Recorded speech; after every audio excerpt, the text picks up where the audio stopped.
I wanted to expand on what we talked about in class on page 55, and it's about her mom. I was very proud of her, but sometimes, just sometimes, I wish she would be like all the other mothers, one waiting for me at home, with milk and home-baked cookies and a frilly apron, like the blonde smiling mother in Dick and Jane. What we talked about in class was essentially that this quote was putting pressure on Lord's relationship with her mother. Pressure was that she had a very conflicting view, one where she was extremely proud and really looked up to her mother, while on the other hand wanted a different relationship with her mother. And this was possibly because her mother was there for her and took care of her, but wasn't there emotionally and mentally. I agree with this statement. However, I also noted that with all the talk of sexism going on in class, with, talking about the definition, what it could mean in society, etc., it was surprising to me that no one picked up on the underlying sexism in this quote. And I didn't talk about this in class because I wanted to talk about it here. Around that time period, the modern family was a stay-at-home mom and a working father who came home to dinner prepared, and the kids came home to open arms and cookies.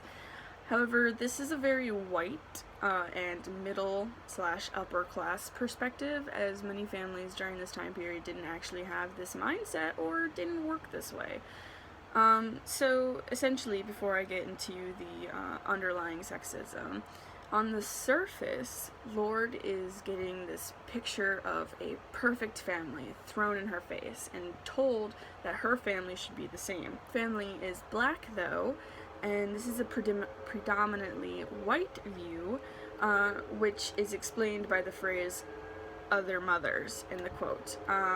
So going back to her class, Lord is the only black girl in her class, so the other mothers I took away from this context was the white children's mothers. So Lord sees what family is supposed to be like, and looks back at her own family with this view and is ultimately disappointed, because it's, one, not what society thinks should be ideal, and two, it's not what she wants. She wants that same life, but she cannot have it.